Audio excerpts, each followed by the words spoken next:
చూడు మనము డి అంటే ధృతరాష్ట్రుడు దుర్యోధనుడు యొక్క ఆ, సంభాషణ విన్నాము. తర్వాత ఓ ఓమ్నిషియస్ రిజల్ట్స్ అంటే శుభశకనములు ఏ విధంగా అర్జుని పక్షాన పాండవుల పక్షాన ఉన్నాయో వాటి గురించి విన్నాము. ఆ తర్వాత ఇప్పుడు ఇంకా ముందుకు వెళ్ళి అర్జునుడు ఒక రకమైనటువంటి అయోమయ స్థితికి జారిపోతాడనమాట. ఎప్పుడైతే అర్జునుడు కృష్ణుణ్ణి తమ రథాన్ని తీసుకెళ్లి సేనల మధ్యలో ఉంచమని అడుగుతాడో, కృష్ణుడు ఎప్పుడైతే రథాన్ని సేనల మధ్యలో పెడతాడో, పెట్టిన తర్వాత అర్జునుడు భీష్మ ద్రోణ ప్రముఖాతః సర్వేషాం చ మహిషితాం వాచ పార్థ పశ్చేతాన్ సమవేతాన్ కురునితి.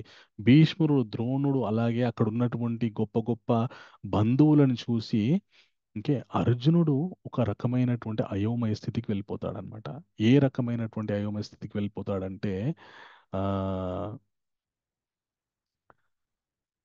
దృష్ట్వాతు పాండవాని దృష్ట్వేమాం స్వజనం కృష్ణ యూత్సం సముపస్థితం సీదంతి మమ గాత్రాన్ని ముఖం చ పరిశుష్యతి. ఓ కృష్ణ, నేను మన దగ్గరి బంధువులని మనతో యుద్ధం చేయడానికి వచ్చినట్టు చూస్తున్నాను. వాళ్ళని చూడడం వల్ల నాకు ఒక రకమైనటువంటి భయానికి నేను లోనైపోతున్నాను. సీదంతి మమ గాత్రాన్ని, నా గొంతు ఎండుకపోతుంది. నేను ఆ ఏం చేయాలో అసలు నేను మాట్లాడలేకపోతున్నాను. నా ముఖము ఆ, వణికిపోతుంది. వేపతుస్య శరీరమే, అలాగే నా శరీరం కూడా వణికిపోతుంది. నా శరీరంలో ఉన్నటువంటి రోమకూపాలన్నీ కూడా భయంతోటి నిక్కబొడుచుకుంటున్నాయి. నా గాండీవం చేతి నుండి జారిపోతుంది. నాకు ఏం చేయాలో అర్థం కావట్లేదు. ఎందుకు అంటే వీళ్ళంతా కూడా మన బంధువులు, వీళ్ళంతా కూడా మన చిన్నప్పటి నుండి చూస్తున్నటువంటి వ్యక్తులు. వీళ్ళు నాతోటి యుద్ధం చేయడానికి వచ్చారు, మనతోటి యుద్ధం చేయడానికి వచ్చారు. నేను వాళ్ళ మీదకి ఇప్పుడు యుద్ధం చేయాలి, వాళ్ళని జయించి వాళ్ళని చంపాలి.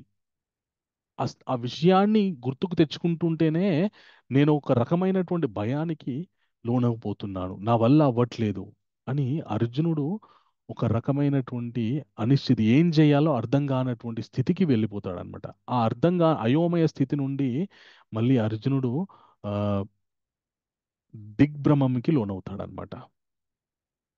డౌట్లో డిఓయు బి, బి అంటే బివిల్డర్మెంట్, భయం అన్నమాట. దిగ్భ్రమము అంటే అయోమయ పరిస్థితి నుండి భయంలోకి జారుకుంటాడు అర్జునుడు. భయంలోకి జారుకుని తాను ఏ విధంగా భయపడుతున్నాడో ఆ విషయాలని చెప్తున్నాడు అనమాట. శరీరం వణికిపోతుంది, మాట రావట్లేదు చేతి నుండి. తన శరీరంలో ఒక భాగం లాంటి ఆ గాండీవం జారిపోతుంది. ఉం?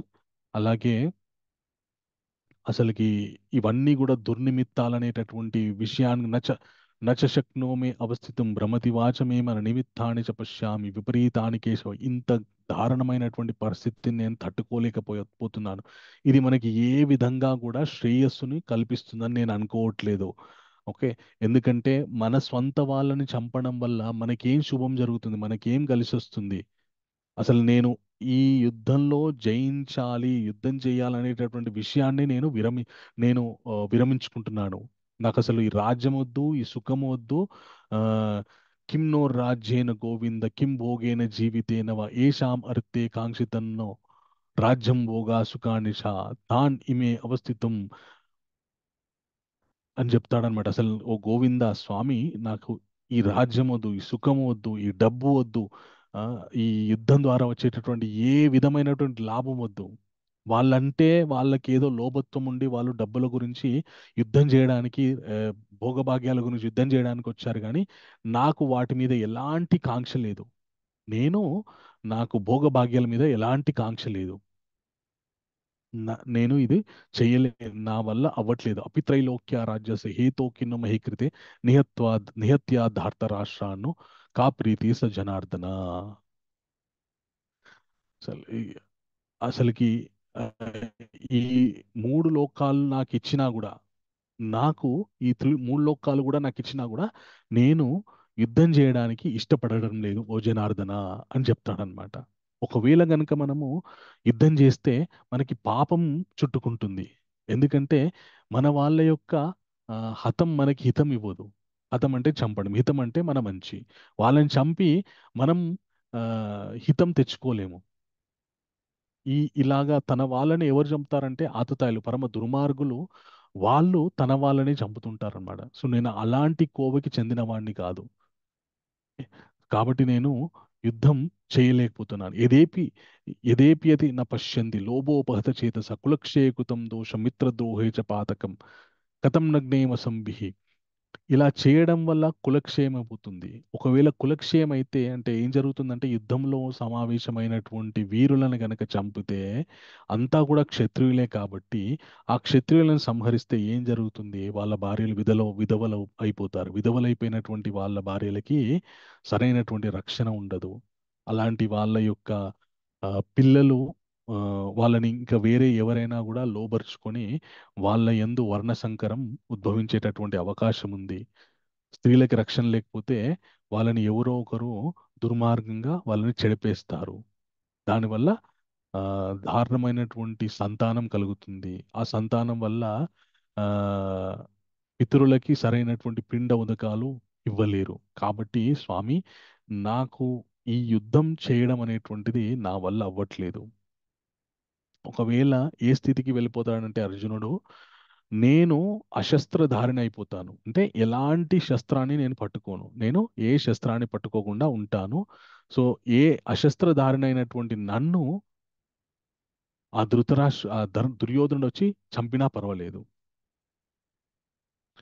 అని తన యొక్క అనిశ్చితము, దిగ్భ్రమము అర్జునుడు కృష్ణుడి ముందు వెళ్ళబుచ్చుకుంటాడనమాట. వెళ్ళబుచ్చుకున్న తర్వాత ఆ, చివరిగా ఆ అక్కడికి వచ్చింది యుద్ధం చేయడానికి. కానీ ఈ విషయాల్ని చెప్పడం వల్ల అక్కడ ఏం జరిగిపోయిందంటే ఆ మొత్తం సన్నివేశమే మారిపోయింది. సో సంజయుడు ధృతరాష్ట్ర మహారాజుతో ఏం చెప్తున్నాడంటే, ఏవముక్త్వా జనస్సాంఖ్యే రతో పష్టా ఉపవిశత్ విసర్జస రంచాపం శోక సంవిఘ్నమానస. ఓ ధృతరాష్ట్ర మహారాజా, ఆ, యుద్ధములో ఎవరెవరు వచ్చారో చూద్దామని చెప్పి యుద్ధ రంగంలో ఇరు సైన్యాల మధ్యలోకి వెళ్ళినటువంటి అర్జునుడికి భీష్ముడు, ద్రోణుడు, కృపాచార్యుడు, శల్యుడు వీళ్ళందరినీ చూసిన తర్వాత, అయ్యో నా వాళ్ళే కదా నాతో యుద్ధం చేయడానికి వచ్చారా, వీళ్ళ మీదికి నేను యుద్ధం చేసి వీళ్ళని చంపాలా, వీళ్ళని చంపి నేను ఈ భోగభాగ్యాలు అనుభవించాలి అనేటటువంటి సంశయం నుండి ఆయనకి అనిశ్చిత మొదలైంది. ఆ అనిశ్చిత మొదలయ్యి ఆయన ఆ, ఎలా ఉంటుందంటే, ఇది ఒక వైద్యుడు ఉన్నాడు అనుకో, డాక్టర్ ఉన్నాడు అనుకోండి, ఎంతో మందికి ఆపరేషన్ చేస్తాడు. ఒకవేళ గనక అదే డాక్టర్కి తన కడుపున పుట్టినటువంటి కూతురు దారుణమైనటువంటి యాక్సిడెంట్కి లోనయ్యి ఆ పిల్ల తన కూతురికి ఆయన సర్జరీ చేయాలంటే చేతులు వణుకుతాయి. ఎంతో అనుభవం ఉంది ఆయనకి. కానీ తన దేహబంధు, తన శరీరంలో ఉండి తన రక్తాన్ని పంచుకొని పుట్టినటువంటి కూతురికి ఆపరేషన్ చేయాలంటే చేతులు వణుకుతాయి. ఎందుకు? ఎవరైనా చెప్పడానికి ప్రయత్నం చేయండి. అన్మ్యూట్. రక్త ప్రేమ సంబంధం ప్రభుజీ. కాబట్టి. రక్త రక్త సంబంధం. ప్రేమ. Okay, very good. రక్త సంబంధం, ప్రేమ. నా వాళ్ళు ఒకవేళ గనక నేను ఆపరేషన్ చేసేటప్పుడు కొన్నిసార్లు సక్సెస్ అవ్వచ్చు, కొన్నిసార్లు ఫెయిల్ అవ్వచ్చు. సక్సెస్ అయితే పర్వాలేదు, బతికిపోతారు. ఫెయిల్ అయితే ఒక మనిషిని, నా జీవితంలో అతి ముఖ్యమైనటువంటి మనిషిని కోల్పోతాను. ఆ బంధుత్వం ఏదైతే ఉందో అది కర్తవ్యానికి అడ్డొస్తుందన్నమాట. ఇతనికి అనుభవం ఉన్నా కూడా ఆ బంధుత్వం అనేటటువంటి విషయం మధ్యలోకి వచ్చేసరికి తన కర్తవ్యం తను నిర్వర్తించడానికి తనకి భయం కలుగుతుంది. అలాంటి భయమే ఇక్కడ అర్జునుడు తనకేమైపోతుందో అని భయపడట్లేదు. నన్ను వీళ్ళందరూ నా మీదకి బాణాలు వేస్తే నేను చనిపోతానేమో, నా కాలు ఇరుగుతుందేమో, చెయ్యి ఇరుగుతుందేమో అని అది భయపడట్లేదు అర్జునుడు. సో నేను వీళ్ళతోని యుద్ధం చేసితే వీళ్ళ మీదకి నేను బాణాలు వేసి వాళ్ళని చంపాలా? సో ఎంత ఘోర పాప కార్యానికి నేను ఆ, పూనుకుంటున్నాను అని ఒక జాలి, దయతో కూడుకున్నటువంటి ఒక రకమైనటువంటి ఆ, వాత్సల్య భయం అంటారు దీన్ని. అంటే బంధు వాత్సల్య భయం. బంధువుల మీద ప్రీతితో నా వాళ్ళే కదా, ఎందుకు వీళ్ళ మీదకి యుద్ధం చేయాలి అనేటటువంటి భయం అన్నమాట అర్జునుడిది. ఓకే. హ్యాండ్ రేస్ చేశారు. మోటరోలో అని పేరుంది. ఎవరో తెలియట్లేదు. హరే కృష్ణ. హరే కృష్ణ గురుజీ. మోహం మాతాజీ. అనుకోవచ్చా అండి? ఇక్కడ మోహం వల్ల అతను అర్జునుడు వాళ్ళ వాళ్ళతోని యుద్ధం చేయలేకపోతున్నాడు అనుకోవచ్చా? ఎస్ మాతాజీ, అంటే ఒక రకమైనటువంటి బంధుత్వ మోహం. అదే. వాళ్ళు ఈయనకి ఎన్ని ఆపదలు తలపెట్టారో అవి గుర్తుకు రావట్లేదు ఈయనకి. ఆ, అదే. ఈయనకి ఆ, అంటే ఒక ఆ, మంచి వ్యక్తికి ఉండేటటువంటి గుణాలన్నీ అర్జున్ లోపల ఉన్నాయి. ఒక మంచి వ్యక్తి ఎలా ఉంటాడంటే ఎంతసేపు తనకి ఎవరైనా, తనకి ఎంతమంది అన్యాయం చేశారనేటువంటి విషయాన్ని చూడడు. తన వల్ల ఎవరికైనా అన్యాయం జరుగుతుందా అనేటటువంటి భయంతోటే ఉంటాడనమాట. తన వల్ల ఎవరికి కూడా ఎలాంటి ఆపద రావద్దు, ఎలాంటి కష్టం రావద్దు అనేటటువంటి అప్రమత్తతతోటే ఉంటాడనమాట. ఒక్కోసారి అది ఆ, భయంగా కూడా భయానికి కూడా దారితీస్తుంది అనమాట. దానివల్ల ఏం జరుగుతుందంటే కర్తవ్యం లోపం అయిపోతుంది అనమాట. సో ఇక్కడ చివరికి మొత్తం సన్నివేశమే మారిపోయింది.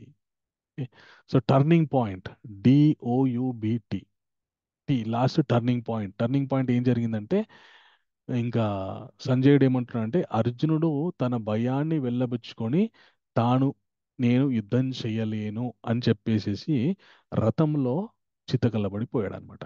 అంటే కూర్చుండిపోయాడు. ఇంకా నా వల్ల కాదు అని చెప్పేసి కూర్చుండిపోయాడు అనమాట.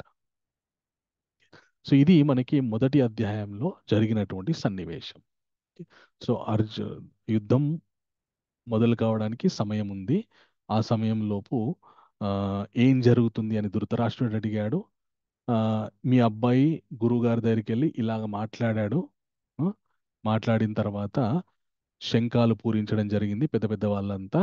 ఆ శంఖాలు, పాండవులు పూరించినటువంటి శంఖాల వల్ల కొందరు కౌరవ సైన్యులు గుండెలు పలిగి చనిపోయారు.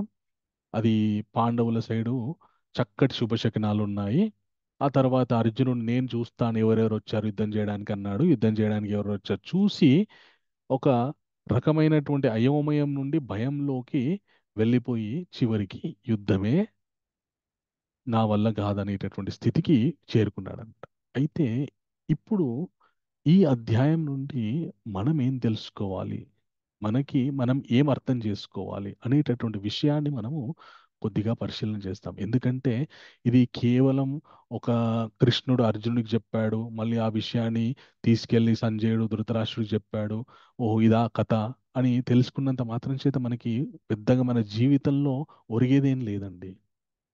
కానీ దీని నుండి మన జీవితంలో మనం ఏం తెలుసుకోవాలి అనేటటువంటి విషయాన్ని మనం గ్రహించాలి. మొట్టమొదటగా ఆ,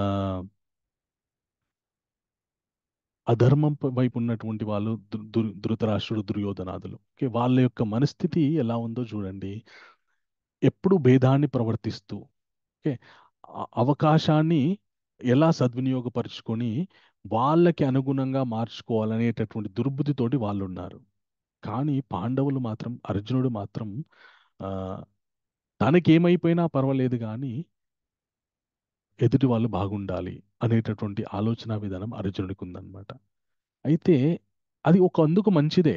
కానీ అది చాలా చాలా ఆ, దారుణమైనటువంటి విషయం. ఎందుకంటే అర్జునుడు చేయవలసినటువంటి కర్తవ్యాన్ని కర్తవ్యమే చేయకుండా చేసేస్తుంది ఆ విధమైనటువంటి దయ. సో మన జీవితంలో కూడా మనకి కష్టాలు ఎక్కడి నుండి మొదలవుతాయి, మనకి సమస్యలు ఎక్కడి నుండి మొదలవుతాయి అంటే ఎక్కడి నుండో కావు, మనకి అత్యంత దగ్గరగా ఉన్నటువంటి వాళ్ళ వల్లే మొదలవుతాయి. మీరు పరిశీలన చేసుకోండి. మీ జీవితంలో మీరు బాగుండడమే కొందరికి నచ్చదు. అలాగే ఎంతమందికి అనుభవం అయింది? హ్యాండ్ రేస్ చేయండి. సో మీరు బాగున్నారంటే కొందరు తట్టుకోలేరు.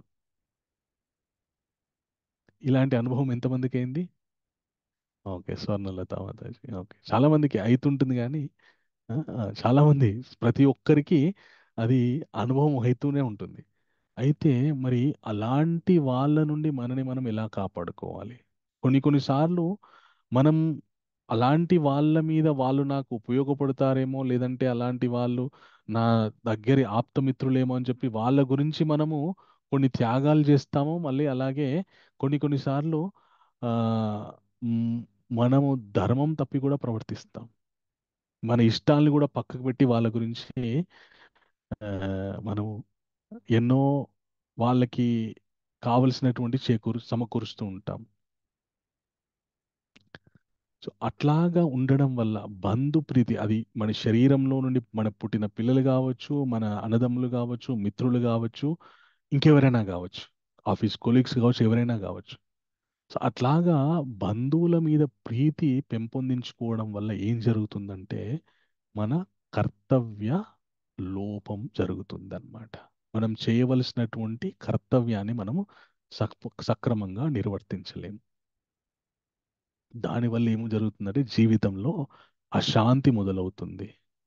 సో ఇప్పుడు ఈ అర్జునుడు ఇక్కడ ఈరోజు యుద్ధరంగంలో ఒక రకమైనటువంటి భయానికి లోనైపోయి తాను ఎంతో గొప్ప వీరుడు. అసలు అర్జునుడు గురించి చెప్పాలంటే అర్జునుడు ఎంత గొప్ప వీరుడంటే ఒకసారి రాజసూయ యాగం మొదలు పెడతారనమాట. మన యుధిష్ఠిర మహారాజు రాజసూయ యాగం ఎలా చేయాలి అంటే రాజసూయ యాగం ఎవరు చేస్తారంటే ఈ ప్రపంచానికే చక్రవర్తిగా నిలబడినటువంటి వ్యక్తి మాత్రమే రాజసూయ యాగం చేయడానికి అర్హుడు. ఈ ప్రపంచానికే చక్రవర్తిలాగా ఉండాలి అంటే ప్రపంచంలో ఉన్నటువంటి రాజులందరినీ గెలవాలి. ప్రపంచంలో ఉన్నటువంటి రాజులందరినీ గెలవాలంటే ఎంతమందితో యుద్ధం చేయాలి?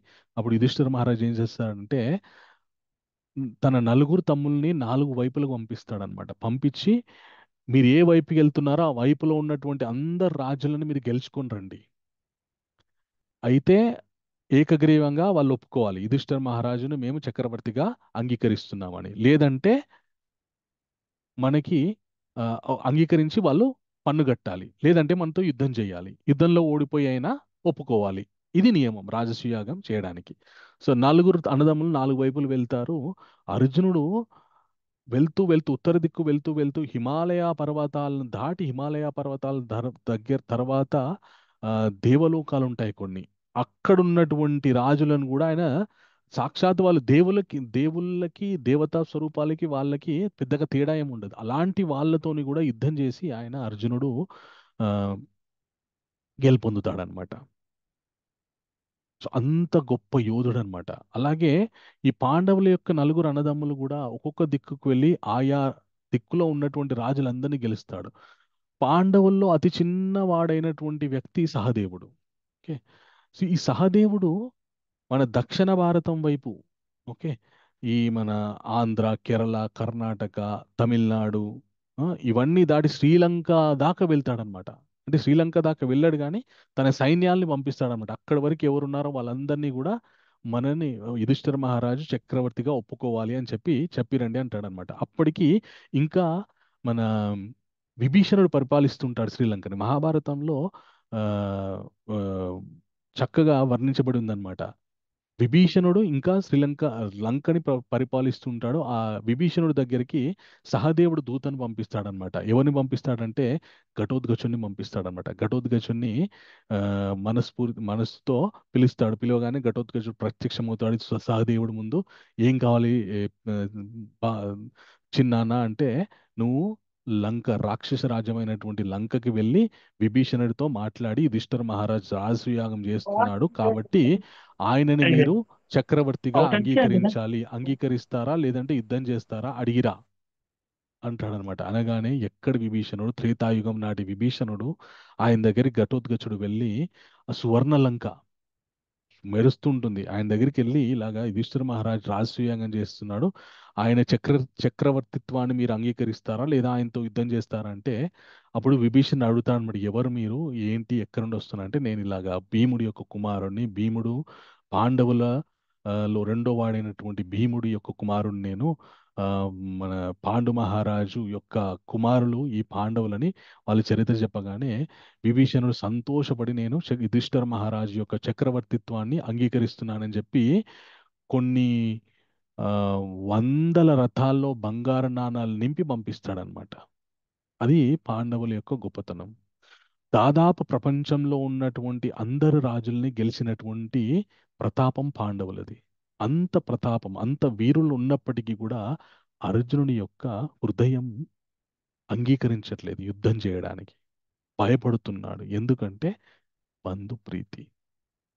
సో ఈ బంధు ప్రీతి అనేటువంటిది ఎంత మనుష్యుని ఎంత దిగజారుస్తుందో మనం అర్జునుడి యొక్క ఆ, పరిస్థితి, అర్జునుడి యొక్క సిచ్యువేషన్ చూసి మనం అర్థం చేసుకోవచ్చు. అర్జునుడు అప్పటికే అందరి దుర్యోధనాదుల మీద అప్పటికే దాదాపు 3 సార్లు గెలిచాడు. ఒకసారి చిన్నప్పుడు వాళ్ళు విద్య నేర్చుకున్న తర్వాత ద్రోణాచార్యుడు నాకు గురుదక్షిణగా ఏదైనా ఇవ్వండి అంటే ఆ, అడుగుతాడు. అనగానే దుర్యోధనాదులు ఏం కావాలి చెప్పండి, ఎంత బంగారం కావాలి, ఎన్ని రథాలు కావాలి అనగానే ఆ, ద్రోణాచార్య నాకు అవన్నీ అవసరం లేదు, నాకు దక్షిణగా గురుదక్షిణగా మన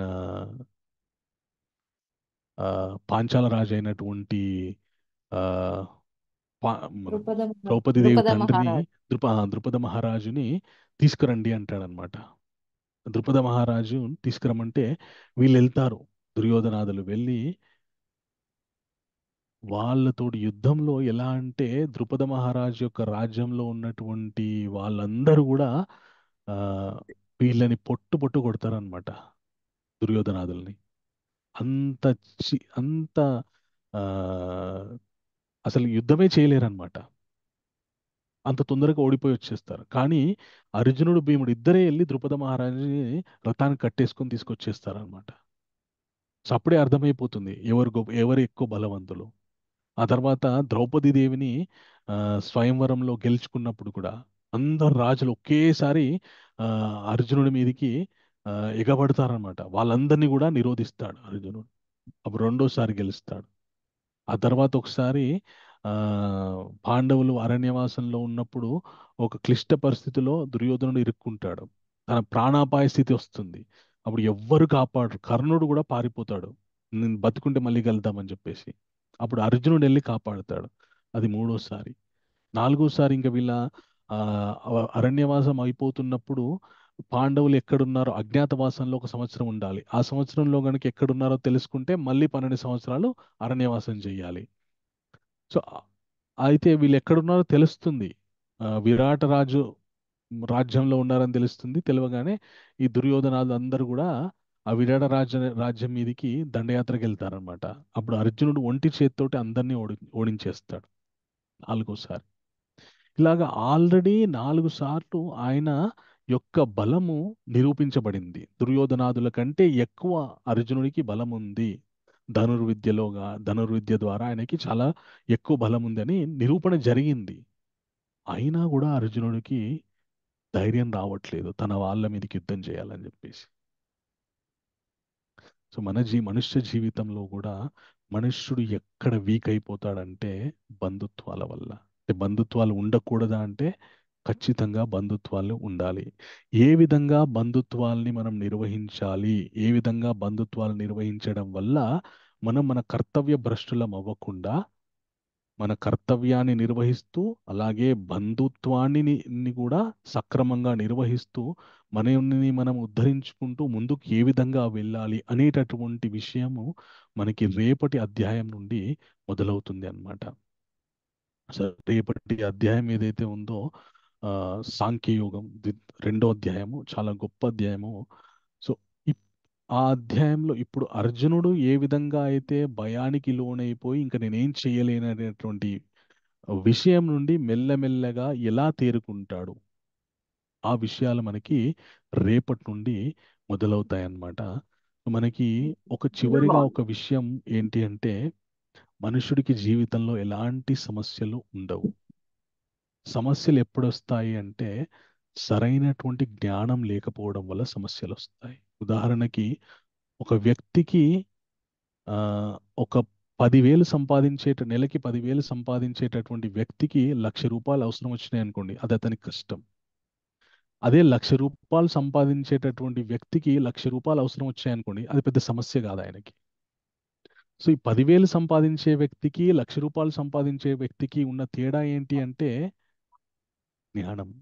డబ్బు ఎలా ఎక్కువ సంపాదించాలనేటువంటి జ్ఞాన లోపం వల్ల ఒక వ్యక్తి తక్కువ సంపాదిస్తున్నాడు, ఒక వ్యక్తి ఎక్కువ సంపాదిస్తున్నాడు. సో ఒకే అవసరం, ఒకరికి పెద్ద కష్టం లేదు, ఒకరికి మాత్రం కష్టంగా ఉంది.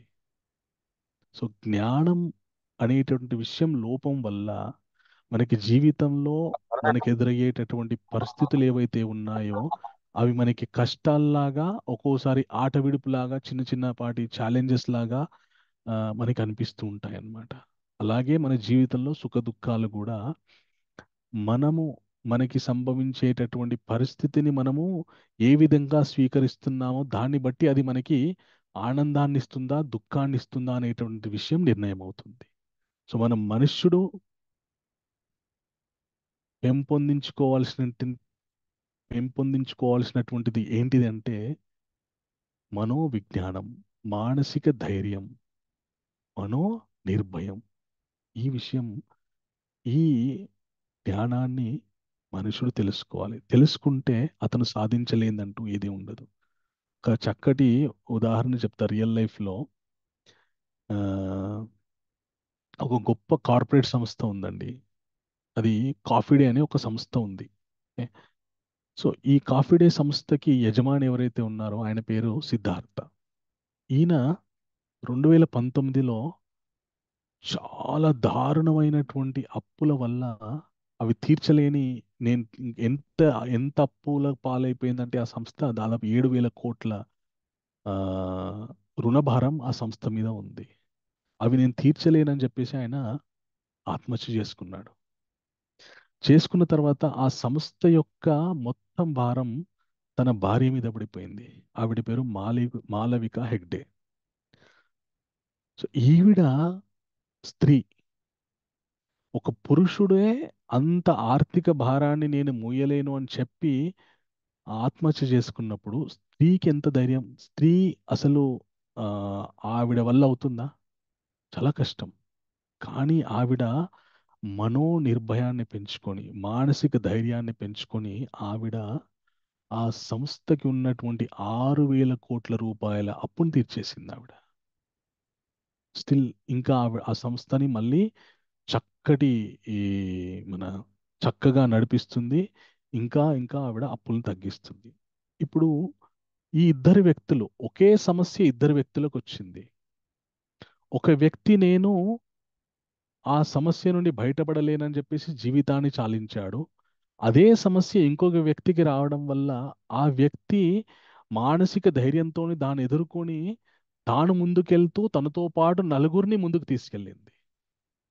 సో ఈ ఇద్దరు వ్యక్తుల్లో ఉన్నటువంటి తేడా ఏంటి? ధైర్యం ప్రభుజీ. ఇప్పుడు ఎవరు చెప్పారు? స్వర్ణలత. స్వర్ణలత. ఏం ధైర్యం అది?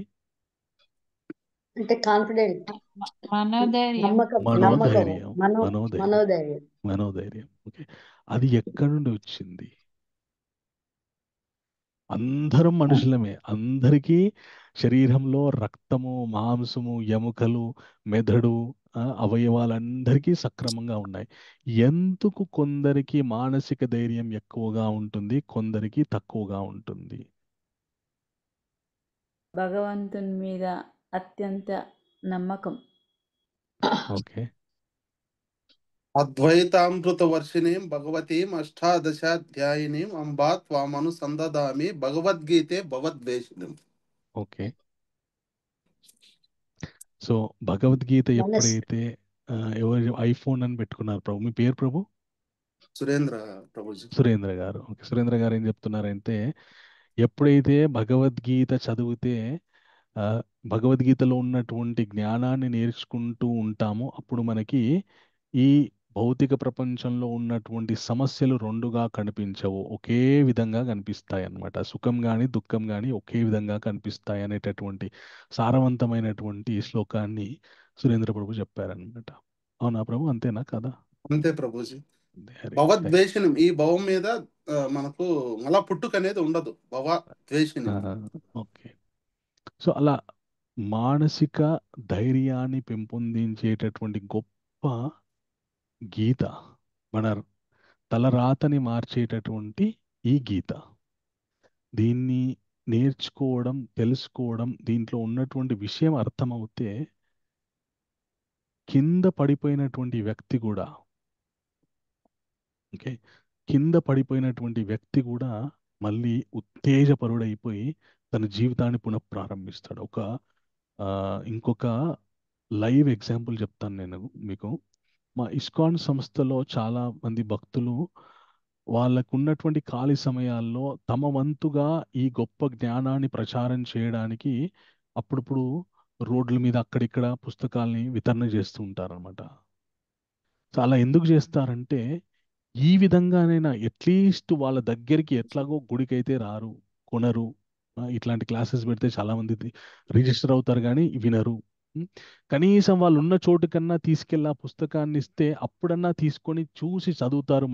ఇది ఒక పుస్తకం ఉంది, దీన్ని చదివితే నా జీవితం మారుతుంది అనేటటువంటి విషయం వాళ్ళకు గుర్తుకొస్తుంది అని చెప్పి తమ వంతు ప్రయత్నంగా ప్రయత్నిస్తుంటారు అనమాట. ఇలాగా ఒక స్త్రీ ప్యారిస్ నగరంలో తన ఆ, ఖాళీ సమయంలో మన పుస్తకాల్ని పంచుతుందన్నమాట. శిల ప్రభుపాద రాసినటువంటి కృష్ణ పుస్తకాన్ని పంచుతుందన్నమాట.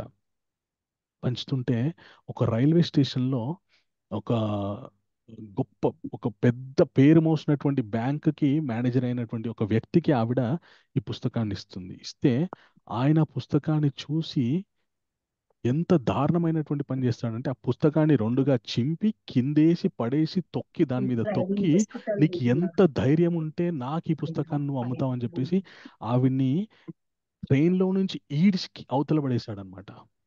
ఆవిడ కింద పడిపోయి ఆవిడ చెయ్యికి ఫ్రాక్చర్ అయింది. సో ఈయన రాక్షసానందాన్ని పొందుతూ ఆ చింపేసినటువంటి పుస్తకాన్ని తీసుకెళ్ళాడనమాట తనతో పాటు. తీసుకెళ్ళి తీసుకెళ్ళి హాయిగా ఇంట్లో తన భార్యతో కలిసి కాఫీ తాగుతున్నటువంటి సందర్భంలో తన భార్యకి చెప్పుకుంటున్నాడు అనమాట. ఏమని అంటే, ఈరోజు ఏం జరిగింది తెలుసా, ఒక పిచ్చి ఆవిడ నాకు ఈ పుస్తకాన్ని అంటగట్టడానికి ప్రయత్నించింది. ఎంత మూర్ఖురాలు కాకపోతే నేను ఇది కొంటా అనుకుంది అని చెప్పేసి నవ్వుకుంటూ వాళ్ళ భార్యకి చెప్తున్నాడు అనమాట. చెప్పిన తర్వాత కాఫీ తాగి వాళ్ళ ఇంట్లో కాఫీ తాగి వాళ్ళు వెళ్ళిపోయారు. వెళ్ళిపోయిన తర్వాత చాలా పెద్ద ఇల్లు వాళ్ళది. ఒక పని మనిషి, వాళ్ళ ఇంటి పని మనిషి ఇల్లు తుడుస్తూ వాళ్ళు ఆ ఇంటి కిచెన్లో ఉన్నటువంటి ప్లాట్ఫామ్ కూడా తుడుస్తూ ఆ ప్లాట్ఫామ్ మీద ఉన్నటువంటి ఈ రెండుగా చినిగిపోయినటువంటి పుస్తకాన్ని చూసి ఆవిడ, అయ్యో మా యజమాని గారిది పుస్తకం చినిగిపోయినట్టుందని చెప్పేసి ఆవిడ ఏం చేసిందంటే తెలివిగా ఆ పుస్తకాన్ని చక్కగా మళ్ళీ అతికించింది. ప్లాస్టర్ వేసి చినిగిపోయిన పుస్తకాన్ని మళ్ళీ అతికిచ్చి ఇది ముఖ్యమైన పుస్తకమేమో అనుకుని తీసుకెళ్ళి ఆవిడ కార్డ్బోర్డ్లో పెట్టేసింది. పెట్టేసిన తర్వాత కొంతకాలం అయిన తర్వాత ఏం జరిగిందంటే, ఏ వ్యక్తి అయితే ఈ పుస్తకాన్ని ఎంత కించపరిచాడో తన జీవితంలో చాలా భయంకరమైనటువంటి మార్పులు జరిగాయి అన్నమాట. తన భార్య క్యాన్సర్తో చనిపోయింది. కూతురు ఎవడో ఈయనకి వీళ్ళకంటే చాలా చాలా తక్కువ స్థాయిలో ఉన్నటువంటి వాడితోటి లేచిపోయింది. కొడుకు డ్రగ్స్కి బానిస అయిపోయి ఇల్లు వదిలిపెట్టి ఎక్కడికి వెళ్ళిపోయాడు. కాకి అయిపోయాడు. పెద్ద మ్యాన్షన్, దాంట్లో ఒక్కడు. ఏం చేయాలో అర్థం కాలేదు. నా జీవితం ఇంకా అయిపోయిందని చెప్పేసి ఆ, తన దగ్గర లైసెన్స్డ్ రివాల్వర్ ఉంది. ఆ రివాల్వర్ తీసుకొని నెత్తి మీద పెట్టి కాల్చుకొని చనిపోదాం, ఆత్మహత్య చేసుకుందాం అని చెప్పేసి నిర్ణయించుకున్నాడు. ఆల్మోస్ట్ నిర్ణయించుకొని ఇంకా ట్రిగ్గర్ నొక్కే ముందు ఒక్క క్షణం ఆగాడు. ఆగి ఎలాగో చనిపోతున్నాను కదా, ఒకసారి బైబిల్ చదువుకొని చనిపోదాం అని చెప్పేసి ఆయన బైబిల్ గురించి వెతకడానికి తన కార్డ్బోర్డ్లో వెతుకుతున్నాడు. వెతుకుతూ ఉంటే బైబిల్ దొరకలేదు ఈయనకి. భగవద్గీత దొరికింది. సగం అతికించిన పుస్తకం దొరికింది. అది తీసి ఏదో ఒకట్లే అని చెప్పేసి చదువుతూ కంటిన్యూగా 3 రోజులు ఆ పుస్తకం మొత్తం చదివాడు. చదివి అసలు ఈ పుస్తకం ఎవరిచ్చారు, ఈ పుస్తకాన్ని ప్రచురించింది ఎవరు, ఎక్కడ నుండి వస్తుంది ఈ పుస్తకం అని చెప్పేసి ఆ పుస్తకం వెనకాల ఉన్నటువంటి అడ్రస్ చూసి ఆ దేవాలయానికి వచ్చారు ఆయన. ఇస్కాన్ దేవాలయానికి వచ్చి దేవాలయం ముందు నిల్చొని ప్యారిస్లో ఉన్నటువంటి ఆ దేవాలయంలోకి ఎంటర్ అయ్యాడు ఆయన. ఎంటర్ అయిన తర్వాత ఎవరైతే ఆ దేవాలయాన్ని అడ్మినిస్ట్రేషన్ చేస్తున్నారో ఆ ప్రభుజీ అక్కడ ఉన్నారు. ఆయన దగ్గరికి వెళ్ళి ఆయన చేతుల మీద తన తల పెట్టి ఏడవడం స్టార్ట్ చేశాడనమాట. ఏమని అంటే, అయ్యా నన్ను క్షమించండి, నేను చాలా ఘోర అపరాధం చేశాను. నా జీవితం ఇలా, నేను మీ ఒకానొక భక్తురాల్ని నేను ఇలా కించపరిచాను. కానీ అనుకోకుండా నేను ఆత్మహత్య చేసుకొని చనిపోదాం అనుకున్నటువంటి నన్ను మళ్ళీ అదే పుస్తకం నన్ను ఆలోచన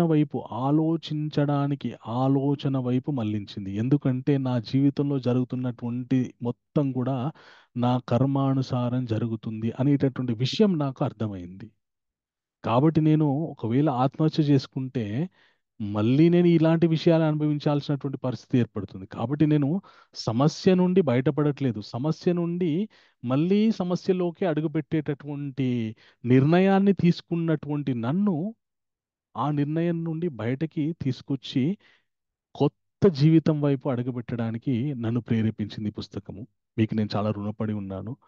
ఆ, కానీ నేను ఒక చాలా దుర్మార్గమైనటువంటి పని చేశానని చెప్పేసి ఆయన ఆ మేనేజర్ తోటి చెప్పాడు. చెప్పిన తర్వాత మీ దేవాలయంలో ఎంతో కొంత నా వంతు సహాయం అని చెప్పేసి కొంత డబ్బు ఇచ్చారనమాట, డొనేట్ చేశాడనమాట. చేసిన తర్వాత ఈ మేనేజర్ ఏం చెప్పాడంటే, పర్లేదండి, చాలా మంది ఈ పుస్తకం చదివి ప్రభావితులు అవుతూ ఉంటారు. మీరు ఆ, చదివినంత మాత్రం చేత ఆ, చదివినంత మాత్రం చేత ఆ, కాదు, మీరు ఇలాగే కొనసాగుతూ ఉండాలి.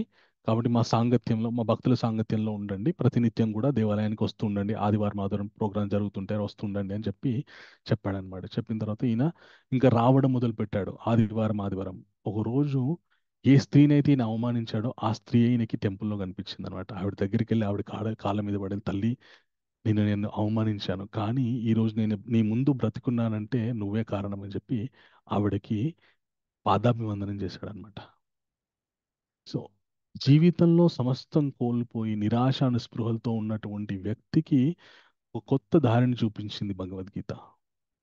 సో ఇప్పుడు ప్రస్తుతం ఉన్నటువంటి సమాజంలో మనకి ఇది ఎంత అవసరమో మీరు ఆలోచించండి. ఎంతో మంది యువత ఆ, చిన్న చిన్న విషయాలకి జీవితాన్ని త్యజించేస్తున్నారనమాట.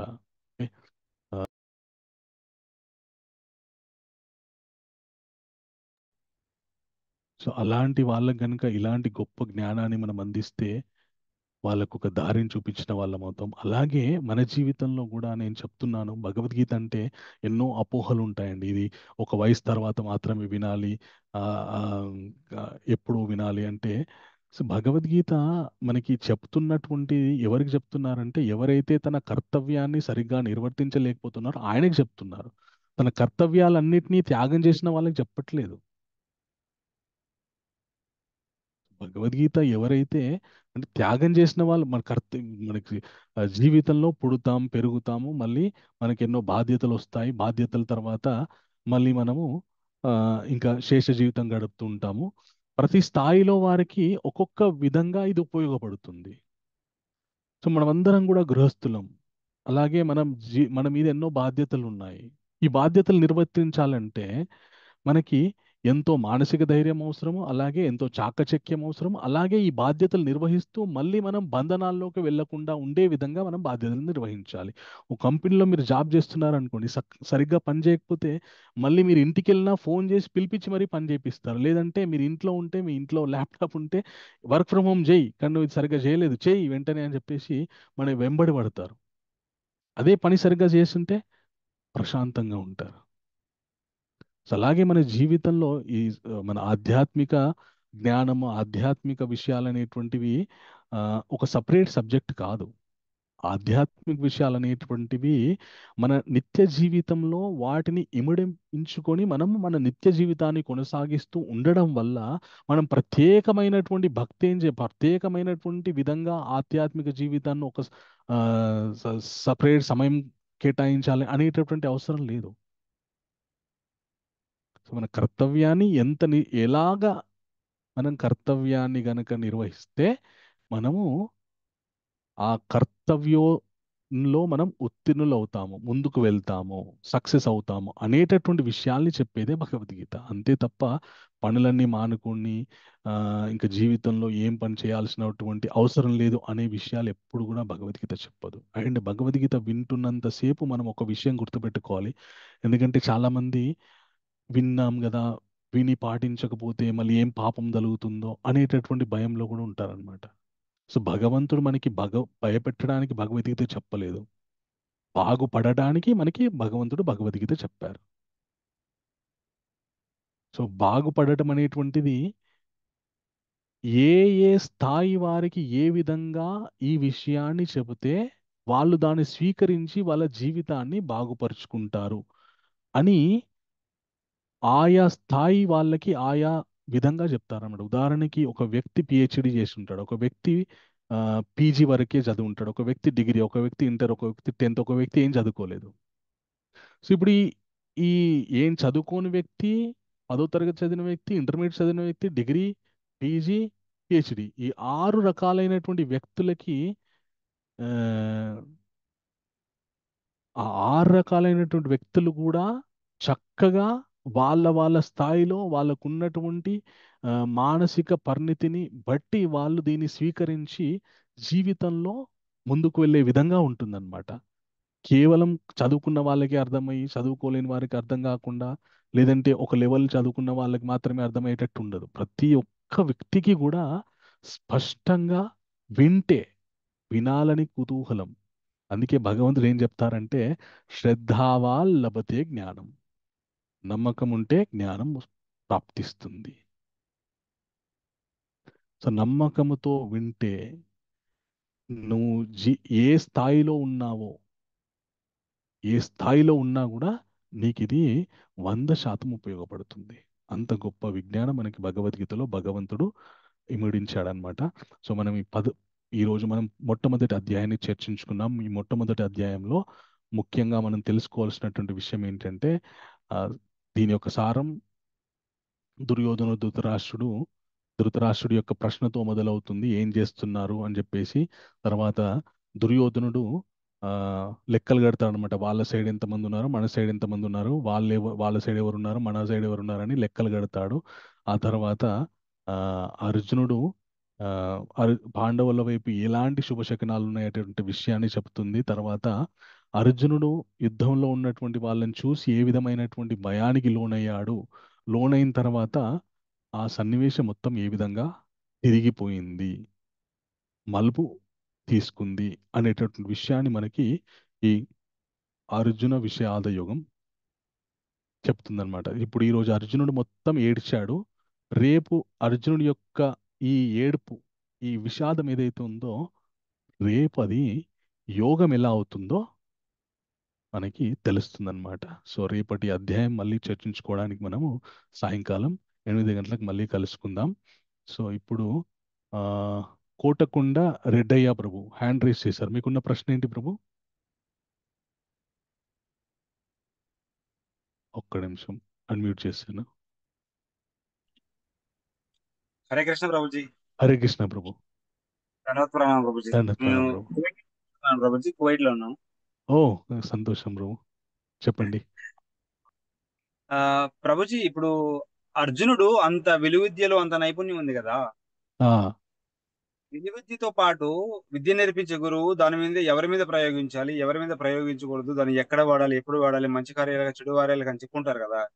అవును మరి ప్రభు. అన్ని తెలిసిన అర్జునుడు మళ్ళీ యుద్ధంలో ఎందుకు అలా మోహభ్రాంతి చెందాడు? అలాగే ప్రభుజీ కంటిన్యూషన్ గా ఉమ్. ఆ శ్రీకృష్ణ భగవానుడు అర్జునుడికి రథసారి రావడానికి ఏదైనా ఒక కారణం ఉందా ప్రభుజీ? అంతరంగా ఏదైనా విషయాలు? వెరీ గుడ్, థ్యాంక్ యూ ప్రభు. చాలా చక్కటి ప్రశ్న వేశారు రెడ్డయ్య ప్రభు. ఓకే.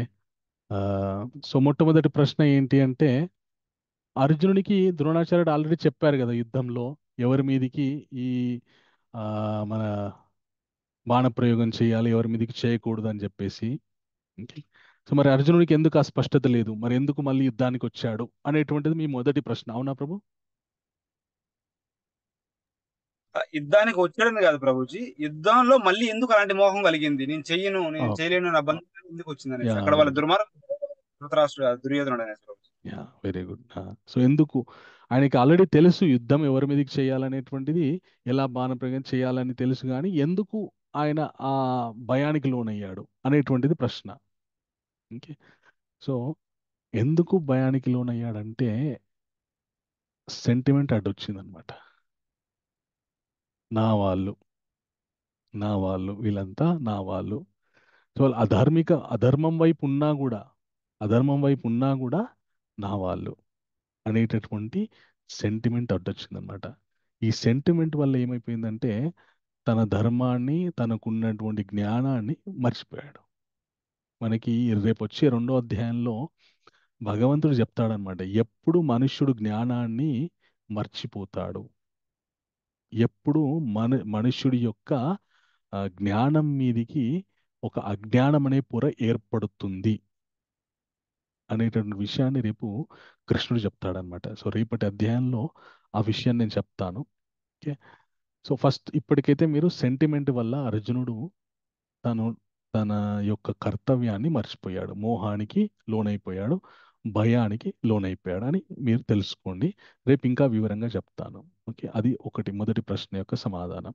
సో రెండో ప్రశ్న, కృష్ణుడు ఎందుకు అర్జునుడికే రథసారథ్యం వహించాడు అనేటువంటి విషయాన్ని. ఓకే. సో అయితే భగవంతుడు ఎప్పుడు కూడా పక్షపాతి కాదు. సమూహం సర్వభూతేషు నామే ద్వేషోస్తి న ప్రియ ఏ భజంతు తే మాం భక్త్యా మైతేషు చాప్యహం అంటాడనమాట. నేను ఎవ్వరి యందో కూడా మోహముతో ఉండను, అందరినీ సమదృష్టితోనే చూస్తాను. బట్ కానీ ఎవరైతే నన్ను ప్రత్యేకంగా భజిస్తూ పూజిస్తుంటారో వాళ్ళకి ఒక ప్రత్యేకమైనటువంటి శ్రద్ధని నేను కనబరుస్తాను అని చెప్తాడనమాట. ఓకే. సో యుద్ధం మొదలయ్యే ముందు ఒక చిన్న ఆసక్తికరమైనటువంటి సన్నివేశం జరుగుతుందన్నమాట. ఏం జరుగుతుందంటే, ఈ దుర్యోధనుడు ఇంకా బలాల్ని సమకూర్చుకుంటాడనమాట. ఎవరెవరు నాకు సపోర్ట్ చేస్తారు అని వాళ్ళ దగ్గరికి వీళ్ళ దగ్గరికి వెళ్తూ వెళ్తూ ఆ బలాల్ని సమకూర్చుకుంటూ ఉంటాడనమాట. అప్పుడు కృష్ణుడి దగ్గర కూడా వెళ్తాడనమాట దుర్యోధనుడు. కృష్ణుడు ఉన్న చోటుకి వెళ్తాడు. వెళ్ళేసరికి కృష్ణుడు పడుకొని ఉంటాడనమాట. పడుకొని ఉన్నప్పుడు ఏం జరుగుతుందంటే, సరే లేస్తాడు కదా కొద్దిసేపు అయిన తర్వాత అని చెప్పి దుర్యోధనుడు వెళ్ళి కృష్ణుడి తల వెనకాల కూర్చుంటాడు. అయితే కొన్ని నిమిషాల తర్వాత అర్జునుడు వస్తాడు. అర్జునుడు రాగానే కృష్ణుడు కళ్ళు తెరుస్తాడు అనమాట. తెరవగానే అర్జునుడు రావడమే ఆయన పాదాల దగ్గర కూర్చుంటాడు అనమాట. కృష్ణుడు పాదాలకి నమస్కరించి పాదాల దగ్గర నిల్చుంటాడు. నిల్చోగానే కృష్ణుడు కళ్ళు తెరుస్తాడు. తెరవగానే అర్జునుడు కనిపిస్తాడు. మొదట కనిపించగానే, ఏంటి అర్జున ఇలా వచ్చావు అని అడుగుతాడు అనమాట. అడగగానే "ఆ, మీకు తెలియంది ఏముంది జనార్దన, కృష్ణ, ఆ, మీరు యుద్ధంలో ఎవరి వైపు ఉంటారు అనేటటువంటి విషయాన్ని తేల్చుకోవడానికి మీ దగ్గరికి వచ్చాను నేను" అంటాడనమాట. అనగానే అప్పుడు, ఓ దాందేముంది అర్జున, అడుగు నీకు ఏం కావాలో అని అడుగుతాడనమాట. అనగానే వెనుక నుండి దుర్యోధన లేస్తాడు. లేచి, "ఓ, నేను కూడా వచ్చాను కృష్ణ" అంటాడనమాట. అనగానే, ఓ మీరు కూడా వచ్చారా, ఏంటి చెప్పండి అంటే, ఇద్దరు ఒకేసారి రావడం చాలా చాలా అద్భుతం అని చెప్పేసి అడుగుతాడనమాట. ఇంకా దుర్యోధనుడు వెంటనే పాయింట్కి వస్తున్నాను కృష్ణ, ఇప్పుడు మీరు ఎవరికి సపోర్ట్ చేస్తారు అని చెప్పి చెప్తాడనమాట. అడగానే కృష్ణుడు అంటాడనమాట, మొట్టమొదట నేను చూసింది అర్జునుడిని, కాబట్టి నేను అర్జునుడికి ఏం అడిగాడో దానికి నేను సమాధానం అంటాడు. అనగానే దుర్యోధన అంటాడు, లేదు లేదు, నేను మొట్టమొదట వచ్చానంటే, కానీ నేను చూసింది మాత్రం అర్జునుడిని, కాబట్టి నాకు అర్జునుడే మొట్టమొదట కనిపించాడు. సో అర్జునుడు ఏం అడుగుతాడో దానికి నేను జవాబిస్తాను అంటాడు. అని ఏం చెప్తాడంటే, నేను యుద్ధరంగంలో యుద్ధం చెయ్యను, ఆయుధం పట్టను. నా దగ్గర రెండు ఉన్నాయి. ఒకటి నేను నిరాయుధ ఆయుధనైనటువంటి నేను, ఇంకొకటి ఆయుధంతో కూడుకున్నటువంటి నా సైన్యం, దాన్ని నారాయణ సేన అంటారనమాట. సో నా సైన్యం ఒకటి, రెండు భాగాలు నా దగ్గర ఉన్నాయి. నేను ఒక్కడిని ఒక వైపు, అలాగే నా సైన్యం ఒకటి ఒక వైపు. సో మీరు ఏం కోరుకుంటారో కోరుకో అర్జున, నీకు ఏం కావాలో కోరుకో అంటాడు. ఆప్షన్ ఇవ్వగానే అర్జునుడు వెంటనే వితౌట్ సెకండ్ థాట్, కృష్ణ మీరే మా పక్కకు ఉండండి అని అంటాడు అనమాట. అనగానే ఇంకా దుర్యోధనుడు లోపల ఇంకా సంతోషపడతాడు, సంబరపడిపోతాడు అనమాట. అబ్బా మూర్ఖుడు అర్జునుడు, అసలు ఆయుధమే పట్టాడంట. అలాంటి వాడిని కోరుకొని ఏం గెలుస్తాడు. ఆ అర్జునుడికి ఈ అడవిలలో తిరిగి తిరిగి తిరిగి వనవాసం చేసి చేసి కందమూలాలు తిని తిని తిని పెద్దగా పని చేయట్లేదు అని చెప్పేసి అనుకొని, ఇంకేముంది ఇంకా వేరే ఏం లేదు కాబట్టి నేను నీ సైన్యాన్ని తీసుకుంటా కృష్ణ అని చెప్పేసి ఆయన దుర్యోధనుడు వెళ్ళిపోతాడు అనమాట. వెళ్ళిపోగానే కృష్ణుడు అర్జునుడు అడుగుతాడు, ఏ అర్జున నీకు ఏమైనా పిచ్చి పట్టిందా, నేను క్లియర్గా చెప్పిన కదా, నేను ఆయుధం పట్టుకోను యుద్ధం చేయను అని చెప్పేసి క్లియర్గా చెప్పిన కదా, చెప్పినా కూడా నువ్వు నన్నెందుకు కోరుకున్నావు? ఒక రాజుకి తన సైన్యం ఎలాంటిదంటే పాలలో వెన్నె లాంటిది. పాలలో ఉన్నటువంటి శక్తి మొత్తం వెన్నెలో ఉంటుంది. అలాంటి శక్తి ఈ రాజుకి సైన్యం. సో అలాంటి చక్కటి శక్తివంతమైనటువంటి నా సైన్యాన్ని కోరుకోకుండా నువ్వు నన్నెందుకు కోరుకున్నావు?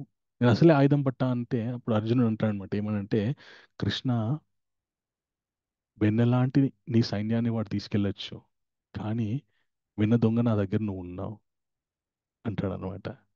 అంటే నారాయణుడు లేనటువంటి సైన్య ఎందుకు పనికొస్తుంది? సో కృష్ణుడికి ఎలాంటి పక్షపాతం లేదనమాట. ఆయన ఆప్షన్ వదిలిపెట్టాడు, మీరు ఎవరిని చూస్ చేసుకుంటారో చూస్ చేసుకోండి, దానికి నేను సపోర్ట్ చేస్తాను అంటాడనమాట. సో అర్జునుడికి కృష్ణుడికి ఇద్దరు కూడా చాలా చాలా క్లోజ్ ఫ్రెండ్స్ అన్నమాట. సో ఆ ఫ్రెండ్షిప్ వల్ల అర్జునుడు ఎంత ఆ, ఫ్- కృష్ణుడితో సంబంధం పెట్టుకుంటాడంటే నిద్రలో కూడా కృష్ణుని స్మరిస్తుంటాడు అనమాట. సో అందుకు కృష్ణుడు అర్జునుడి వైపు ఉన్నాడనమాట. ఓకేనా రెడ్డి ప్రభు, మీ డౌట్ క్లియర్ అయిందా? ఒక్క నిమిషం. హరే కృష్ణ రెడ్డి ప్రభు, మీ డౌట్ క్లియర్ అయిందా?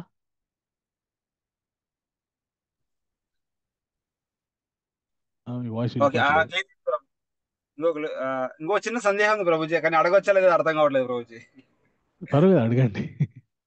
ఓకే ప్రభుజీ, ఒకవేళ అది ప్రశ్న తప్పంటే క్షమించాలి. ఆ, పర్వాలేదు. దుర్యోధనుడికి దుర్యోధనుడు పాండవుల్ని మాత్రమే శత్రువులు చూశాడు, చంపడానికి ప్రయత్నించాడు. దేశం నుంచి వాళ్ళకి కొంచెం కూడా భూమి కూడా ఇవ్వకుండా, అంటే వాళ్ళని మొత్తం ఈ భూమి మీద లేకుండా చేయాలని ప్రయత్నించాడు. ఉమ్. అంటే రాజ్యంలో ఉన్న ప్రజల్ని పరిపాలన ఎలా ఉంది ప్రభుజీ అతనిది? అంటే పరిపాలన మంచిగా ఉండి, అంటే పాండవుల కోసమే యుద్ధం జరిగిందంటారా, లేకుంటే సమస్త మానవాళి కోసం యుద్ధం జరిగిందంటారా ప్రభుజీ? చక్కటి ప్రశ్న అడిగారు ప్రభు. ఓకే, అయితే ఒకసారి ఏం జరిగిందంట, ఆ, మన యుధిష్ఠిర్ మహారాజుని దుర్యోధన్ని పిలిచారంట. పిలిచి మీకు ఆ, ఒక విలువైనటువంటి ఆ, కొన్ని వజ్రాలను ఇస్తున్నాము. మీరు ఏం చేస్తారంటే మీకు ఎవరు మంచి వాళ్ళుగా కనిపిస్తే వాళ్ళకి ఇచ్చేయండి ఇవి అంటారనమాట భీష్మ పితామహ ద్రోణుడు వీళ్ళంతా. అప్పుడు యుధిష్ఠిర్ మహారాజు అలాగే దుర్యోధనుడు ఇద్దరు కూడా రాజ్యంలోకి వెళ్తారనమాట. వెళ్ళి కొద్దిసేపు అయిన తర్వాత ఇద్దరు కూడా ఆ విలువైనటువంటి వజ్రాలను పట్టుకొని వస్తారనమాట. వచ్చిన తర్వాత ఆ, యుధిష్ఠిర్ మహారాజుని అడుగుతారు, ఏమైంది మహారాజా, మీకు ఎవరు మంచి వాళ్ళు కనిపించలేదా, ఎందుకు ఇది ఎవరికి ఇవ్వలేదంటే, మంచి వాళ్ళు కనిపించకపోవడం ఏంటండి అసలుకి, నేను మన రాజ్యంలోకి వెళ్ళి వెతుకుతుంటే నేనే అందరికంటే చెడ్డవాడిలాగా నాకు అనిపించింది. అసలు ఎవరికి ఇయ్యాలో నాకు అర్థం కాలేదు. ఎవరిని చూసినా ఆయనకంటే ఆయన గొప్పవాడు, ఆయనకంటే ఆయన మంచివాడు, ఈయనకంటే ఈయన మంచివాడు, ఎవరిని చూసినా మంచితనము వాళ్ళ లోపల ఉప్పొంగిపోతుంది. సో నాకు ఎవరికి ఇవ్వాలని అర్థం కాలేదు, అందుకని నేను తిరిగి వచ్చాను మిమ్మల్ని అడిగి ఎవరికి ఇద్దామని చెప్పేసి అని యుధిష్ఠిర్ మహారాజు అంటాడు అనమాట.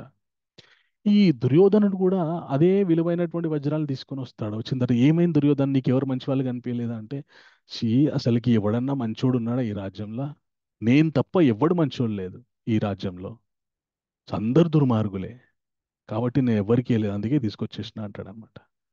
సో ఇప్పుడు ఈ యొక్క సన్నివేశం వల్ల మనకి ఇద్దరి యొక్క మనస్తత్వం ఎలా ఉందో మనం అర్థం చేసుకోవచ్చు. ఒక ఆయన్నేమో అందరి లోపల మంచి చూస్తున్నాడు, ఇంకో ఆయన్నేమో అందరి లోపల చెడు మాత్రమే చూస్తున్నాడు.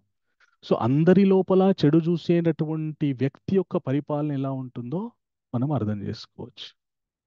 నేనే మంచివాడిని అనుకునేవాడికి నా దగ్గరే అన్ని ఉంటే బాగుండనేటటువంటి లోభత్వం కూడా ఉంటుంది. అయ్యో నేను కాకుండా చాలా మంది మంచి వాళ్ళు ఉన్నారు, నాకంటే మంచి వాళ్ళు ఉన్నారు అనేటటువంటి మనస్తత్వం ఉన్నటువంటి వాళ్ళకి అందరినీ మంచిగా చూసుకోవాలనేటటువంటి భావన ఉంటుందన్నమాట. సో అందుకే ఆ, మన అలాగా మన దుర్యోధనుడి యొక్క మనస్తత్వం ఉంటుందన్నమాట. అందు గురించని ఆ, అలాంటి వ్యక్తి చేతిలో గనక రాజ్య పరిపాలన అనేటువంటిది వెళ్తే అది చాలా ప్రమాదకరం. అలాగే ఇంకొక విషయం ఏంటంటే దుర్యోధను చుట్టూ ఉన్నటువంటి వాళ్ళంతా కూడా పరమ దుర్మార్గులు. అంటే దుర్మార్గమైనటువంటి మనస్తత్వం, దుర్మార్గమైనటువంటి ఆ, ఆలోచనలు చెప్పేటటువంటి వ్యక్తులు అన్నమాట. సో అందు గురించని ఆ, దుర్యోధనుని యొక్క పరిపాలన అధార్మికంగా ఉంటుందని చెప్పేసి అతని యొక్క వ్యక్తిత్వం వలనే తెలుసుకోవచ్చు. ఓకే, మీ డౌట్ క్లారిఫై అయిందా రెడ్డయ్య ప్రభు? ఎస్ ప్రభుజీ, ఎందుకంటే రాత్రి మాకు భగవద్గీత లైవ్ లో వేరే వాళ్ళు అడిగారు, నేను ఆ, చెప్పలేకపోయాను, నేను కనుక్కొని చెప్తానని చెప్పాను ప్రభుజీ. చాలా స్ట్రైకింగ్ పాయింట్ చెప్పారు.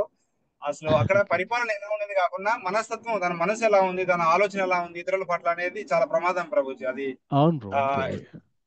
లేకపోయినా మన ఆలోచన మంచిగా ఉండాలని. కానీ దుర్యోధనుడు మంచి చేస్తున్నప్పుడు కూడా ఆలోచన, అంటే అలాంటి మనుషులు ఎప్పుడు ఎవరిని ఏ విధంగా చేసేయచ్చు, అంతే. వాళ్ళ ఆలోచన ఎలాగే. ఆ, ఎక్సలెంట్ ప్రభుజీ, ఖచ్చితంగా ఆ విషయాన్ని మాటలు డిస్కస్ చేసుకుంటాం. థ్యాంక్ యూ ప్రభు, హరే ధన్యవాదాలు. కృష్ణ. Thank you. సో రేపటి అధ్యాయంలో ఇంకా ముఖ్యమైనటువంటి విషయాలు, అలాగే మీ యొక్క ప్రశ్నకు కూడా సమాధానం ఉంటుంది రేపటి అధ్యాయంలో. సరే మళ్ళీ కలుద్దాం. అండ్ సిటీ కల్పన మాతాజీ, మీ ప్రశ్న ఏంటి మాతాజీ? హరే కృష్ణ హరే ప్రభుజీ, కృష్ణ మీరు మాతాజీ. యాక్రోనిమ్ ఒకటి చెప్పారు కదా, డౌట్. ఎస్, అది కొంచెం ఎక్స్ప్లెయిన్ చేస్తారా? తప్పకుండా వర్డ్స్ తప్పకుండా కి తెలియదు. తప్పకుండా. DOUBT. డి అంటే Dhritarashtra Duryodhana mentality. Duryodhana Dhritarashtra. Dhritarashtra Duryodhana mentality. Okay. O అంటే ఆమ్నిషియస్ రిజల్ట్స్, శుభ శకునములు. యు అంటే అన్సర్టెనిటీ, అనిశ్చితము, అయోమయ పరిస్థితి.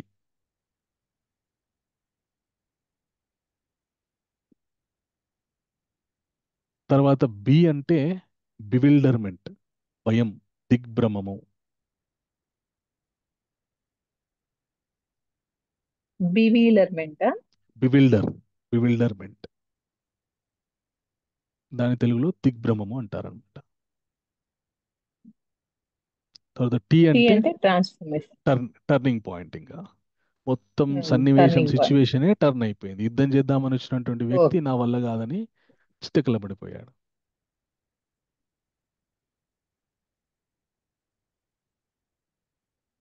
ఒకసారి బి చెప్తారా ప్రభుజీ? బి అంటే బివిల్డర్మెంట్, భయం అని పెట్టుకోండి. తెలుగులో భయం అని పెట్టుకోండి. భయము, దిగ్భ్రమము. ఓకే ఓకే ప్రభుజీ, థ్యాంక్ యూ.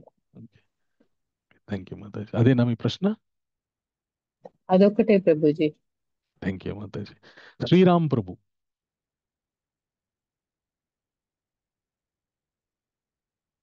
హరే కృష్ణ. శ్రీరామ్ ప్రభు హ్యాండ్ రైజ్ చేశారా? మీకు ఏమైనా ప్రశ్న ఉందా?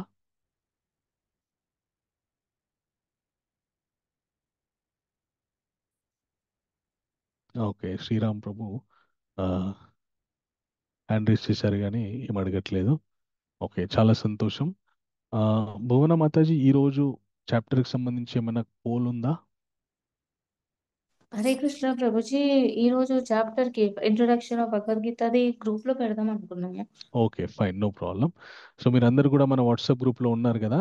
మనకి ఈ కార్యక్రమానికి టెక్నికల్ సపోర్ట్ ఇస్తున్నవారు భువన గుప్తా మాతాజీ. మాతాజీ చాలా చక్కటి డివోటీ, బెంగళూరులో ఉంటారు, house wife Mataji.